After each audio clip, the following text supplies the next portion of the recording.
and as well for Aibee, because you both work tirelessly and, of course, in the industry that needs answers. And thank you so much. You're on the hot seat right now, Folu. You're used to interviewing people. I'm going to be asking you a few questions that I think it's important.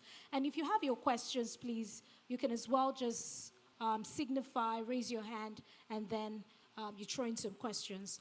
I'm we're having a conversation, right? And I thought that it's important for young women in the music industry and entertainment to have some straight on core professionalism. Right, it's important because we are in this space where people just do things. And you both well seasoned, well curated, let me use that word. And you're doing excellently well in your world. You're the vice president in Chocolate City, a renowned lawyer, and as well, you're doing great. So I want to ask, the theme for this year is Accelerate Action. And we want to accelerate action, but we don't know how to accelerate action. And so what are the barriers that you think women in this entertainment industry, what are those barriers that have held them down over the years? And what ways, or can you provide some simple solution that will help them to go on and accelerate the action that we are talking about, the theme for this year's International Women's Day? So to you, first Folu, and then Aibee takes over. Thank you. Ways to accelerate action. I think Saz Barriers. mentioned something very important that we have skipped over during her conversation, which is education. We need a lot of training, not just in the music industry, let's be very honest. We need a lot of training, period, across the board, across multiple industries, but across multiple creative sectors, I will say that. So investment in opportunities like Nahla are important because it teaches the business of the creative endeavor. When a lot of people who are creatively minded, whether they're music producers or otherwise, tend to fall into music production or will fall into acting or will fall into, website design sometimes, even that. Having a place where you can go to learn not just how to do the thing that you've sort of taught yourself by researching, but the structure of the business, why it's important to have a resume, why it's important to show up on time to things, why it's important to pitch for things, why it's important to try and grow. Those things a lot of us have learned, and I count myself as one of those, have learned by trial and error, and it's a very hard road to go down. So having an initiative like Nahla, or any sort of school that people can go to, is really important. The other thing, again, that has been pointed out by both people that spoke here, is the mindset. Women, because of perhaps how we are raised at home, in a certain way, especially culturally in this part of the world, are often made to feel as if they have to put themselves on a back foot, often overthink and question their own ability and worth. And if you're already questioning it from within your household, from school at whatever level you are in school at, by the time you enter a professional space, you have become a master at questioning yourself. Even when your counterparts with less experience and less ability will jump at opportunities. As soon as I can do it, I they climb pole, and they fix that. You have not seen that me, I they do am, sir. And I think women need to develop more audacity. That's what I would say. Thank you very much. So I'll focus more on the barriers, especially with the female production side. I think I had already identified some of them, which is like the historical gender, bias that exists. Or would I say the industry, the way it's developed behind the scenes has just technically been more men, right? So when you have more people or more gender in a particular space, it's easier for them to pull people within that space as well in. Or it kind of shifts your mind to think that what is good or what is great or, the person that should be doing this is a guy, right? Think about it from the case of bus conductors or bus drivers, right? You would be weirded out if you see a female bus driver. Some of them are popping out now, but the reality is that you just be conditioned visually, because that's what you see, that what is good or what is, palatable requires this particular gender. And so that has created a barrier, even for the people that love music. When you say, oh, I love music and I want to get into music, they don't immediately think that, oh, maybe explore music production. They would say, maybe I can sing. Or maybe I can work in an executive capacity in a company, right? So what you're seeing, the biggest growth right now is females in executive capacity entering companies, operations, roles like that. That typically kind of, in the house, they've been teaching you how to do things, organize things, so that's the role that they are taking in the same corporate space. So how do we change that bias that kind of exists so that, like I said, when people are doing camps, they're thinking about what women are there. Because the reality is that sometimes, depending on what your budget size is, there's a certain caliber of producer you're looking for, right? If he's a young artist, you may not necessarily have the budget to work with the biggest producer. So you give trial to a young producer. They would go with the young males than they would rather a young female to give that opportunity. So it's about changing that. I think that's a big barrier. And something that Locke said is also women are not always comfortable to be in those spaces when it comes to education. Where are you going to learn? YouTube is amazing and we're really happy. Somebody was chiding me one time when I was talking about informal learning on YouTube, and I was like, I think you should also get formal education to kind of add that. We women, we do that, It's like, I learned randomly. Then it's like, I'm not really good. Let me still go to school and learn it, right? Because you don't feel confident that what you've learned or what you've self-taught is enough. A lot of guys will be very comfortable with what they've learned, and they will go into the market and say, I'm an expert at this, right?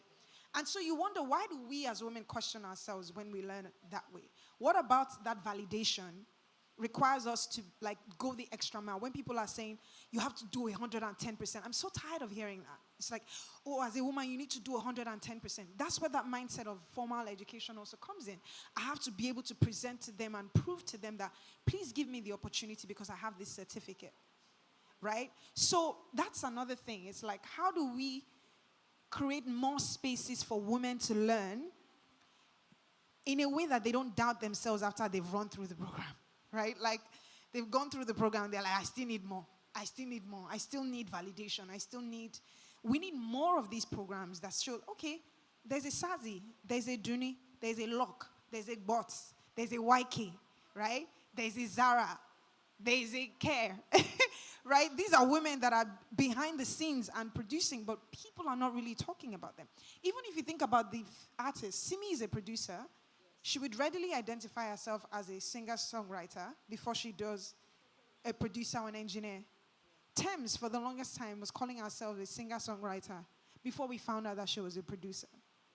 So there's something about that technical part that I think, women have shied away from, and the industry has kind of perpetuated because they don't give the opportunities to more women, and we're not seeing the visible example. The other thing is, a barrier would be, how are we branding ourselves? Who is having those conversations? Like, how many people know a song that Sazi has produced? But you're a female producer, Okay, 10. Thank you. You're an A&R, you should know, and a head as well. The PR around it. But how are we identifying that? How are we having those conversations? Who's the PR? Right? This is why I was saying that programs like Nahla are so important, because we need to see more people. We need people putting the voice and the face behind the music to say, a woman did this. These are the numbers. It's done 50 million streams, right? The reason you want to work with a Rage or you'd want to work with is when you look at the numbers and you say, this one was promoted or produced or engineered, because that's another area. We don't have enough female engineers, right? That's also another technical space. So I think those are some of the barriers. It's really around opportunities, learning, the biases historically that have happened, and funding. Funding. Everything is funding in this industry, right? Abby, just to follow up on what you've said, please, for the PR people in the room, labels, because labels make those decisions, don't they? When you're deciding you're putting out a song, whatever it is, why not also center PR? That's a simple solution, right? Around if there are female producers, make some noise about that. Like, make that a clear selling point.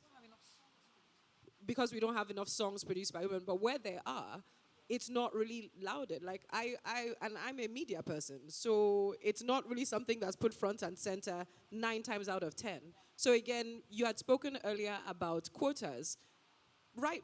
Institute it as policy. It's like having the women's economic empowerment policy. Like you have to incorporate that into your businesses, into your lifestyles, whatever you're doing, whether it's in your magazines, whether you're an online blog.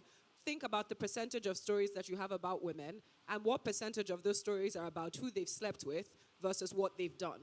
That's the reality. I'm telling you that when I looked at this thing, the first time it was brought to my attention as somebody who was working with BET, MTV, the number of stories that would readily be put up on blogs about women, 8 out of 10 stories about their personal lives, about relationships. It has nothing to do with their work. And even when you do have women in the media or whatever it is that are doing well, somebody will still bring out a story about who's in their bedroom. Why? We don't care. We don't care. So I think that's a very important way to accelerate action. Thank you very much. Thank you. Thank you. A round of applause for them. Don't go yet. I have so many questions, but I'm just going to ask 2 questions and then we round off here. And it's about inclusion and diversity, right?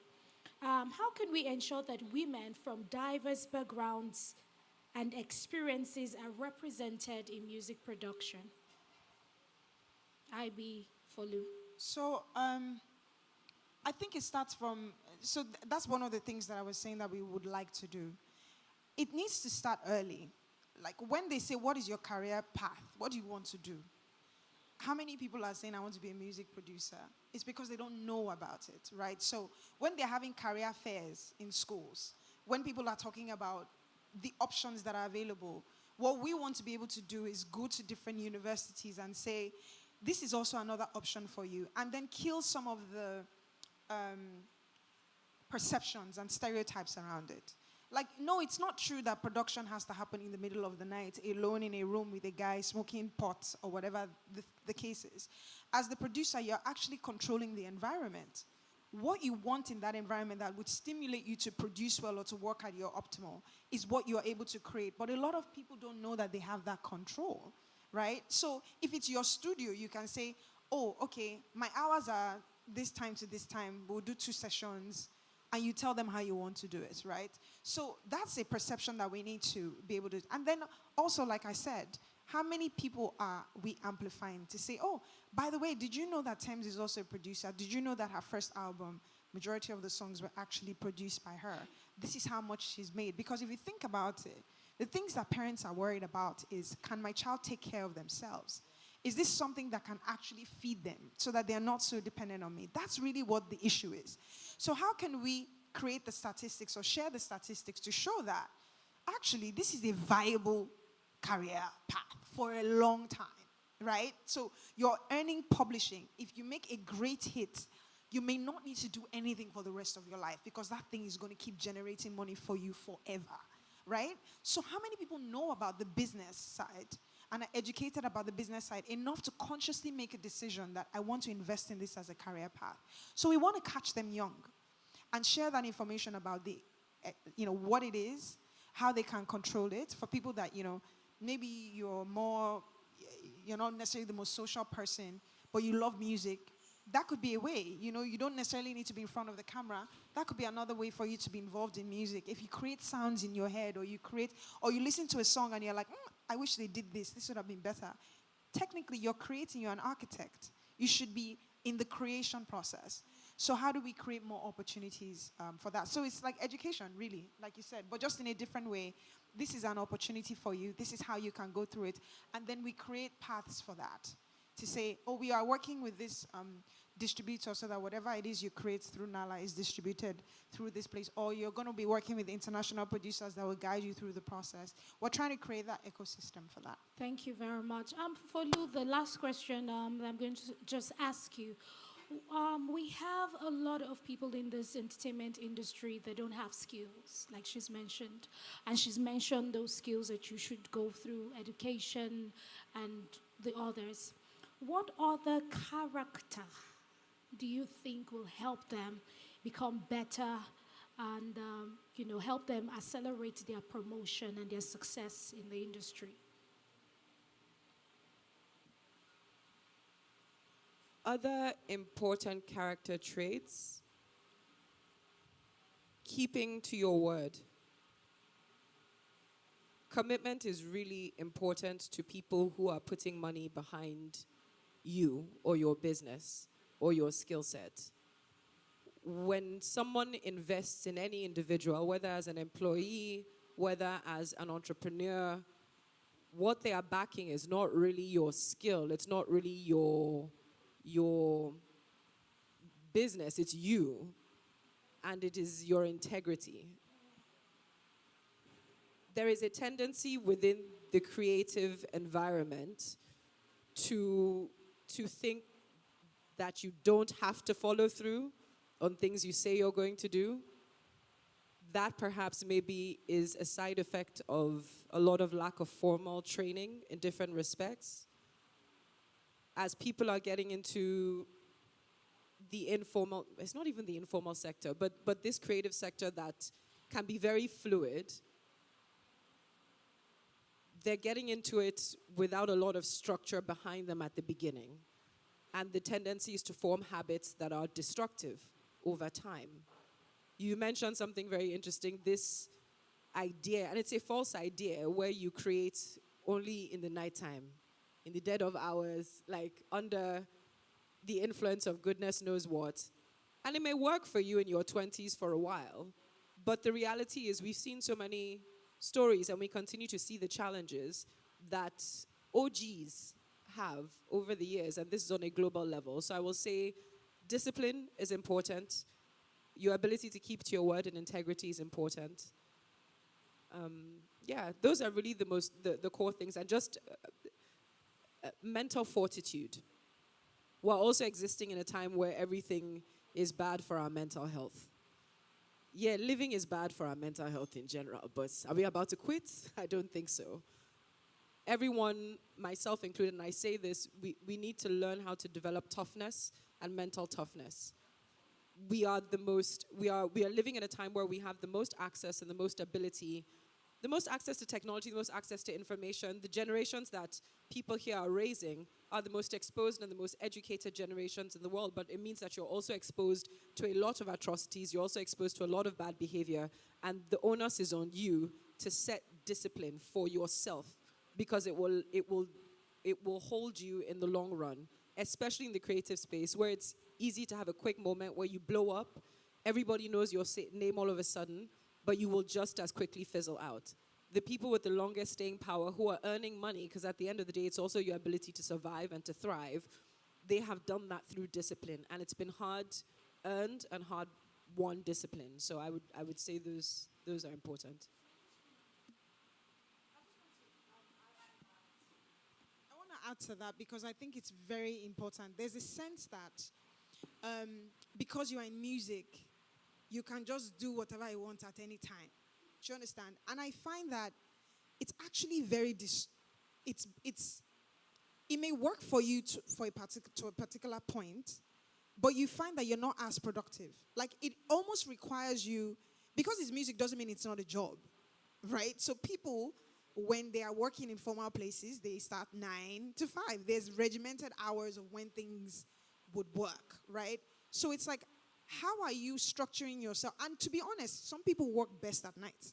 That's fine if your optimal hours are at night. But you need to have a routine that requires you to visit your office every day. It's just how you're defining what your office space is, right? It's a different type of job. So, for example, if you don't get a gig, are you still working? If nobody has called you to create a beat, are you still working, right? And it's the hours that you put in, like they talk about 10,000 hours and all of that stuff. That's what makes the difference. But it requires you understanding those hours. What they do essentially is it gives you a really good idea of what your ability is. So you can say to somebody, this song, I think is going to take me, maybe like in 2 weeks, I'm going to be able to do this and that, because you've been doing it and you sort of trained your mind so you understand your skill set and how you work. So I would say for anybody that is starting or whatever, discipline is so important, and you have to treat it like it's a job. It's not a hobby. Because you jumped on it like, oh, I love music, let me just, fiddle around with it. It will never be a profession that way, and you will never make money doing it. is when you realize, like I always say, music is jealous. It does not like attention being divided.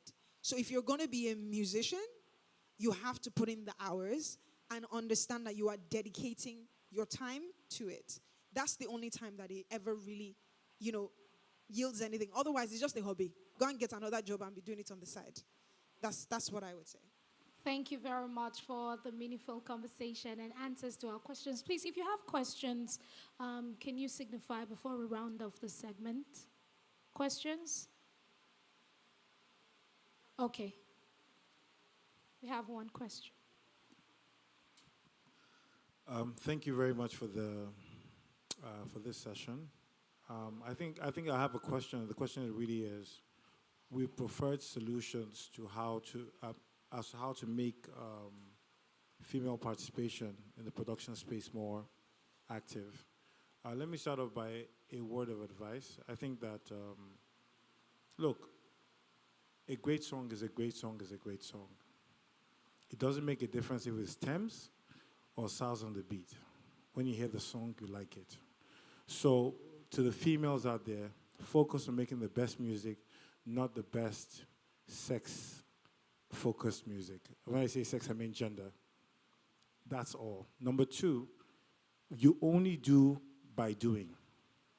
That's the truth. Like we can go to the office, you can make the noise, but we have to keep churning out the music. And ultimately, music, like you said, is very agnostic. In the words of Jay-Z, the streets A&R the music. So if the music is great, nobody cares where it's from. But I do also recognize the peculiar problem that females have because of these things. You talk about cultural, time, resources, all these things. So my plea is to the EVP of Chocolate City Music to make a deliberate policy in her job to inculcate females into the production sector so that every cycle of music that is created, that's your power. Am I right? You can actually make sure that there is a definite drive to include more women, to include the branding of the women and making sure that they get a lot of, because that's what we can do. I'm not much of a, I don't like talking too much. I like to focus on the things we can do.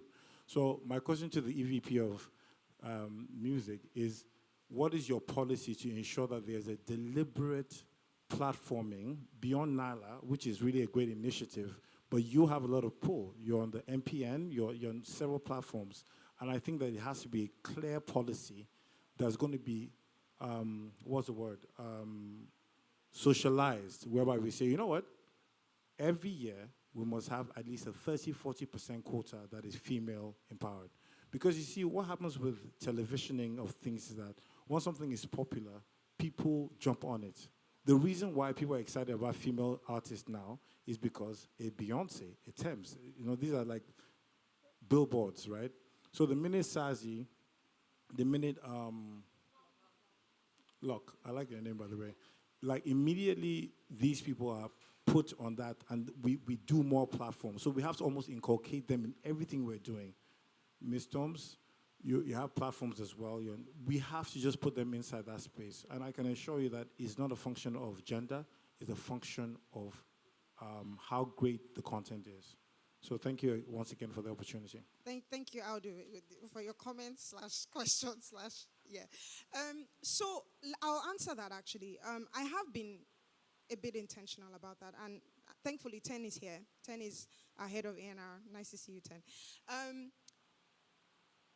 The first album that Major AJ released was largely produced by Duni, and majority of the songs. And when the project came out, we actually did quite a bit of promotion on Duni as well.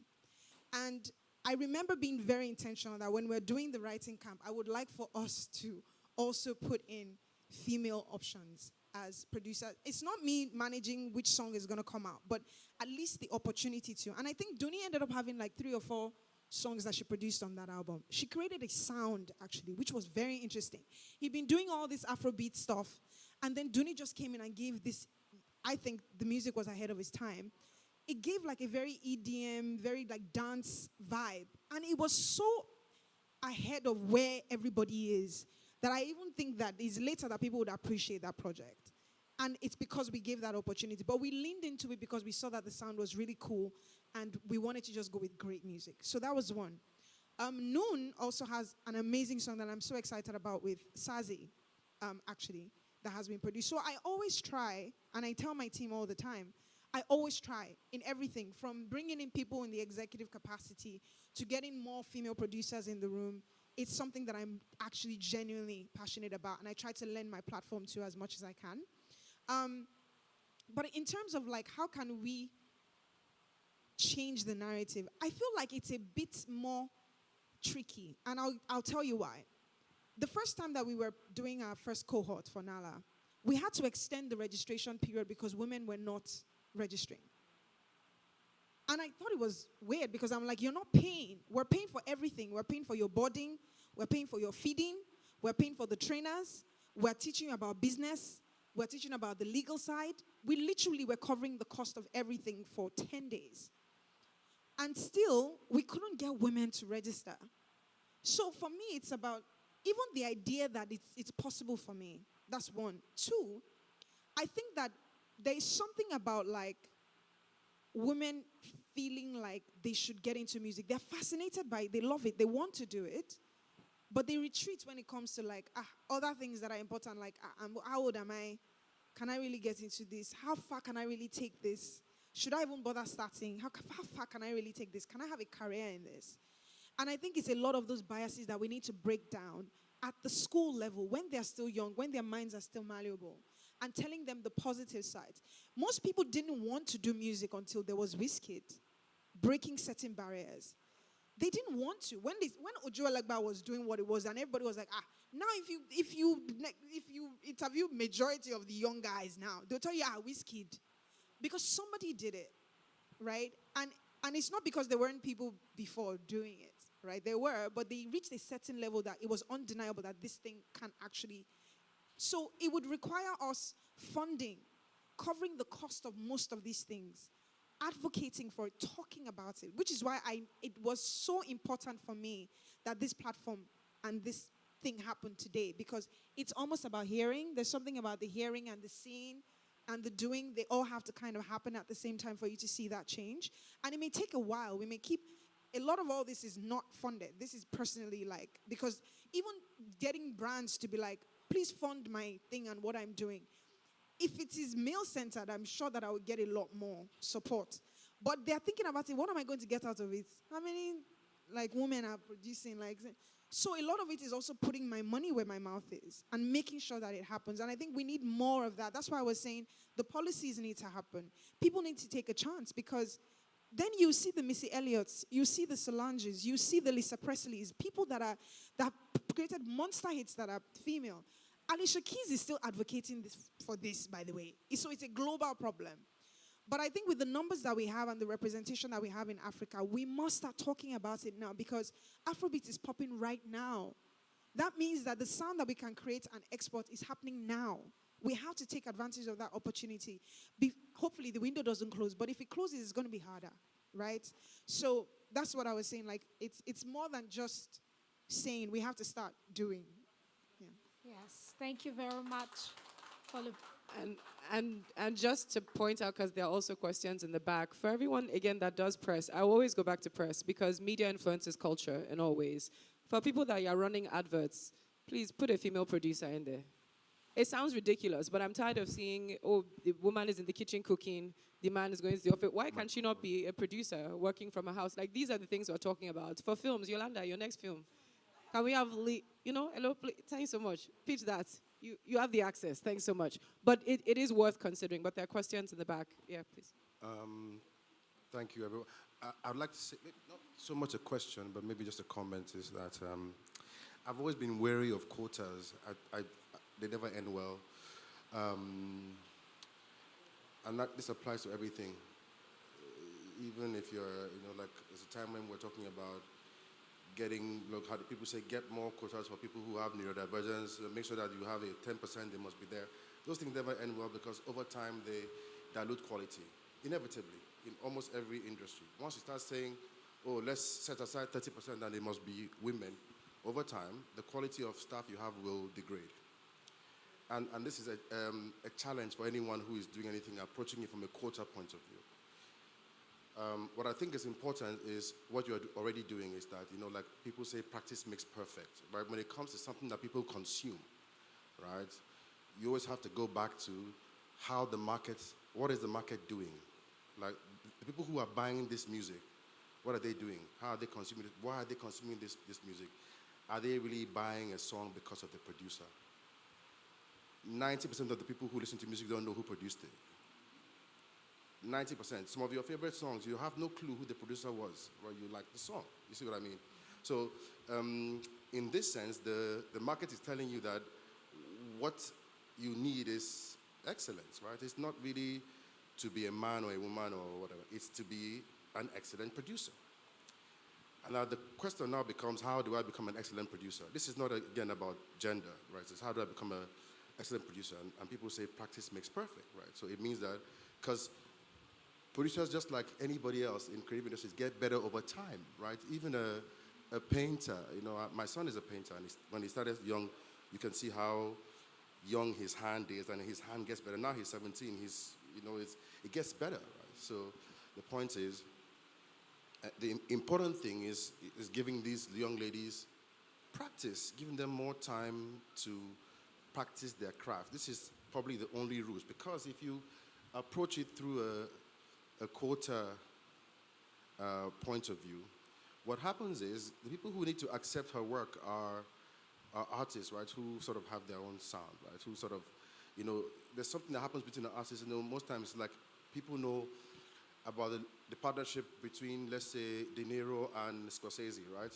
It's like a unique, like, they have this thing where every time Scorsese is doing a movie, De Niro is his muse, basically.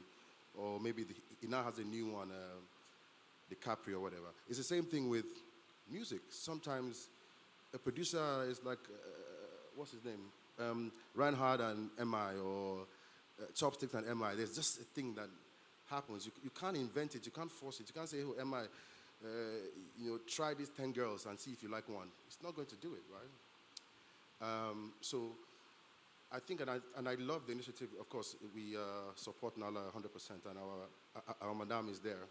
I think, for me, advice would be, go a lot more vocational. It should be a lot more vocational-led as opposed to PR-led, right? It needs to be actual young girls producing over and over and over and over again, and being sure that over time you'll find one or two hits that will come out from there. I think that's the best way to do it. Thank you. I will hand over the mic in a sec. I love that. Thank you. Can I respond to what he said, or do you want to? Yes, jump I wanted off of to that? speak Please to go what right he ahead, said, Debbie. to just continue the conversation. So for me, I feel like sometimes we simplify these things in conversation. And I think it's very important for us to understand the socioeconomic issues that affect women being able to participate at the level that they could participate. When you speak about having a camp and bringing women there, we're talking about taking them out of their homes, taking them away from their parents who do not want them to be out of their sight. We're talking about a society where people are sent for jobs and end up dead. So if you're going to tell a woman to leave her home and come and board in a place for 10 days, she's most likely not going to come. I'm going to be very honest with you. So what we should be thinking about are the ways in which we can meet people where they are, where it feels safe, where their parents, who are usually the wardens and people who are authorities above them, can also give them permission to be able to exercise these things, or like include themselves in those conversations in a way that the supervisor / parent is satisfied with the results, but is also going to be able to use that satisfaction as a way to encourage them to do more and to do better. When we talk about women becoming excellent at these things, also it's a socioeconomic issue, because for a lot of them, they don't have the resources and they don't have the capacity to take as much risk as their male counterparts would, to be able to go into the spaces where they can get access to these things without feeling like there's some sort of risk attached to it. So it's a very complex issue. And as you were saying, like, you want to be able to speak on the PR level, you want to be able to work on the vocational level where you're training them, but you also want to be able to begin to create those spaces that feel safe enough so that when people actually can vouch for you and say, this when you go here, this is going to work out. This is what it looks like. This is what it sounds like. And this is what came of it. Then you begin to find the results. And then you begin to have excellent producers or women in those spaces. Thank you. I'm completely with you, Debbie. I agree to everything you said. And just to say, when we talk about quotas, it's not to say hire women this percent. It's to say create access for opportunities so that they can at least come in the room. Because what it ensures is that the people within your organizations are looking a little bit harder. That's all. No, so Debbie, that's a great point. And it's one of the reasons why we're trying as much as possible to create a part of our program that is virtual. And that's why I use the example of when we did it the first time around. This is a program that was completely free. It's like how many people were actually going to come, right? Because we had to rent a place. Some people were handling their logistics back and forth every day into, to the program. So how are what we're trying to do is create a part of it, especially understanding that there's so many different levels of production skills, like the skills gap, right? Creating beginners, intermediate, so that they can access some of these materials and tools online to learn about the skill itself. And then when they get to a certain proficiency, they're able to access these opportunities, right? Because it's not just a one-size-fits-all, right? There has to be the virtual aspect, but it's also important, I think, and I have a collaborator in the room for that, Reynard. But I think what is most important, and I think you've honestly identified, you've highlighted a lot of the issues. It's more complex. But unless we create opportunities, the reality is that not everybody is in that situation where they cannot go out. You are seeing girls at night going to the club.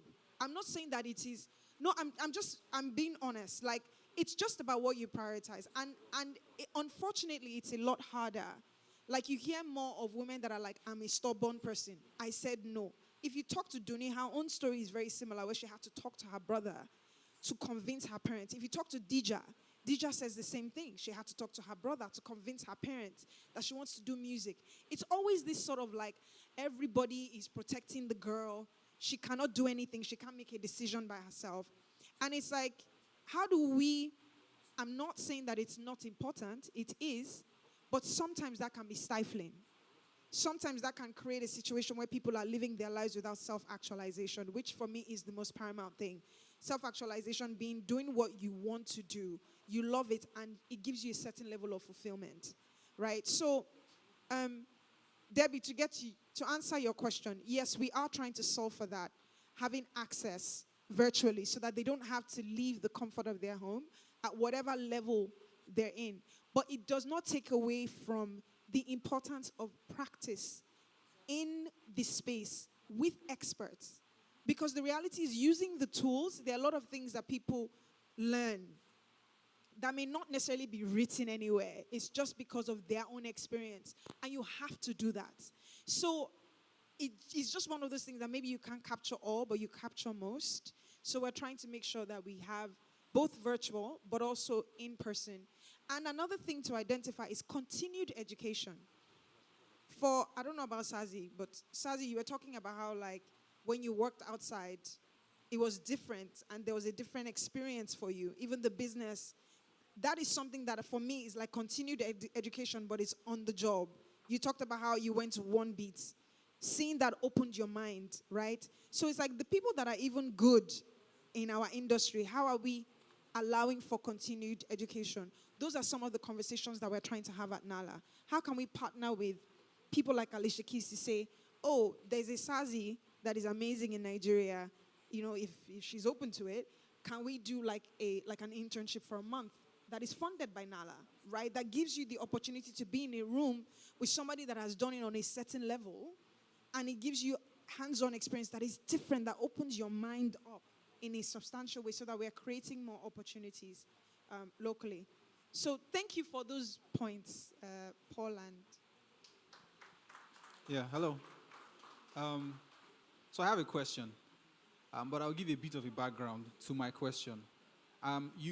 Everybody, I think Oga Audu, Oga Paul, and you guys have touched on the point. But from the perspective of a record producer, I would say environment. let's call it a condition that supports growth. The environment for a designer would be just the laptop. But the environment for someone who works with sound would be a full room that is padded or something. That would be, and some people can be introverted where they don't want to have people around when they are creating because they might make weird sound. And I say this from experience, right? So it can be tough to have a few months of camping or a few months of training, and then after 1 year, you see this person that went through your camp to now invite them, say, oh, you've done 1 year, come and produce for this person. From the perspective of a producer, that person hasn't done 1 year of training. So you are putting them at a very funny situation. I'm saying that to say, is there sort of like a part of this initiative to keep the continuous education going, not putting them on the spot for a project immediately, but just to give them the time to keep learning and keep building the skill.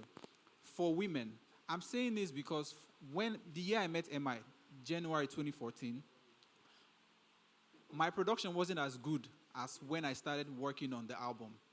We spent time at his house, at the studio. So all those nights, sleepless nights, it wasn't like work for us. We didn't have the opportunity to try certain things out. So we're trying everything out. It just came out to be spectacular to everybody that was around. But we're just learning. That environment that supported the growth was needed for that period. And then when it was time for the album to be made and finalized, it was exceptional music that was being made at that time. So is there a plan for a continuous system to help the women in particular to continue to hone the skill to be better first, even before any opportunity comes? That's such a good question. I think it's one of the reasons why I always say that for us, it's not, we need people. We need help. It's a big problem. We have to tackle one at a time. The continued learning part for us is where we give the opportunities for people to do albums after they do the program, right? And you're right, it's immediate. But the reason we're doing it immediately is so that, number one, what you've learned, you're able to put into practice. There's something that happens with a stickiness. Once you learn it and you do it, it sticks, right? It doesn't necessarily mean that that's going to be the most amazing album, but it's giving you the opportunity to know that you can, right? There is the place for self-growth as well, self-learning with anything, right? Like, so we've given you the tools to start.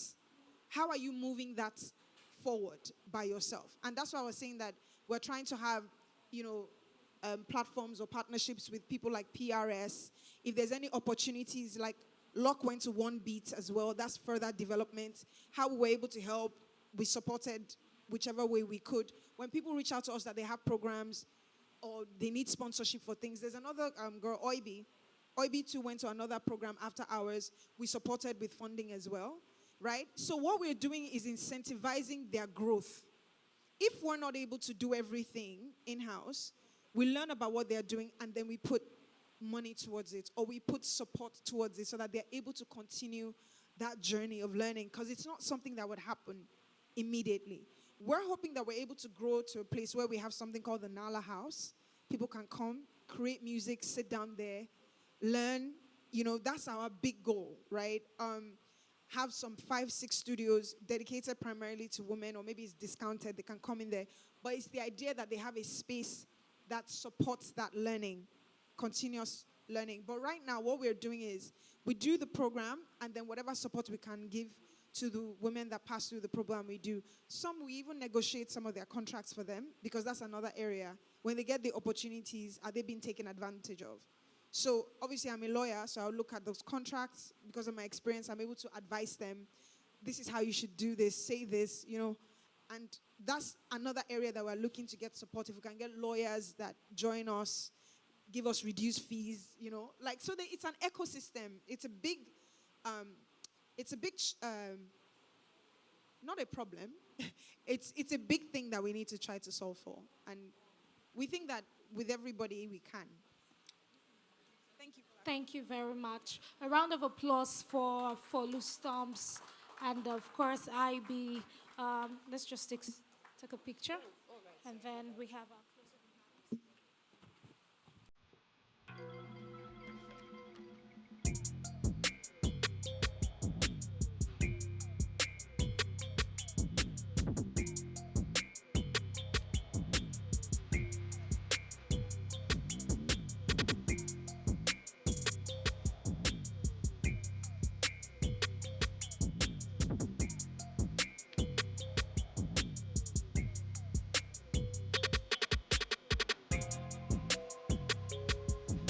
all right.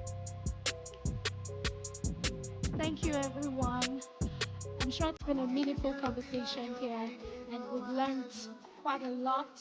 That it's time for us to accelerate action, take up all that you can, reach out to everyone in your environment, just be unique, and work with all the nuggets and insights that has been shared here. So it's time for us to accelerate action. A big thank you to Ms. Murray. Thank you for coming. To all our distinguished guests. Thank you to Sazi, to Locke. Thank you for coming. To everyone that have stayed up till now, we're so grateful. We expect everyone to please join hands with Nahla Initiative. We need all your support right now. We need all the money. We need all the, I'm sure the federal government has something for Nala. Yes, thank you very much. Maury is here, so Nala is at peace. Thank you for all your support. But if you want to support them in one way or the other, we have the visionary and founder of Nala Initiative here. She's in the house, so she's not going anywhere. She's here for you from now till when? She's here. She's here. And a big thank you to Mommy Abidoye. Thank you so much for coming, Ma. You're amazing. You're special. You're radiating the glory and the glow all the way. Thank you so much to everyone. You can reach out to one or two persons, take a picture with them, and to our wonderful DJ, thank you so much for serenading us with some DJ, DJ Zina. DJ, please, a round of applause for DJ Zina. So you see, we have female DJs, we have female producers, we have female lawyers, mediators, all in the industry, female special advisor, and very soon a female president of the Federal Republic of Nigeria, a female MC, a female, everyone. But if there's a guy sitting close, a male somebody. Thank you guys for coming all the way to support the women. You're amazing, you are excellent. Thank you for all that you do. And we've come to the end of Nahla Initiative in conversation with Sazi and Lock the Plug. To all our sponsors, thank you very much. Trace TV, Bella Niger, to everyone.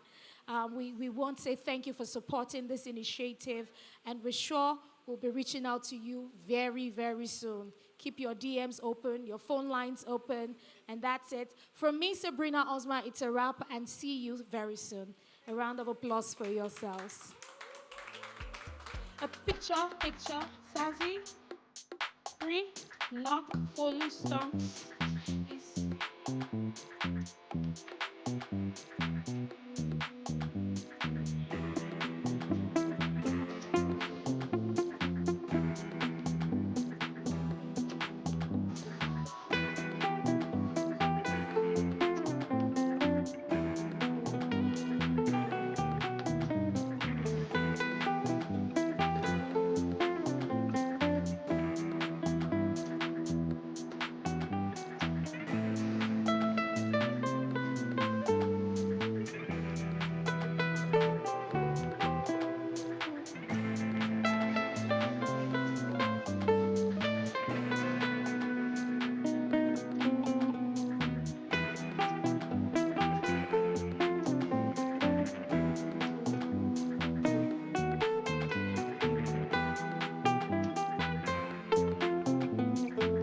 Picture time.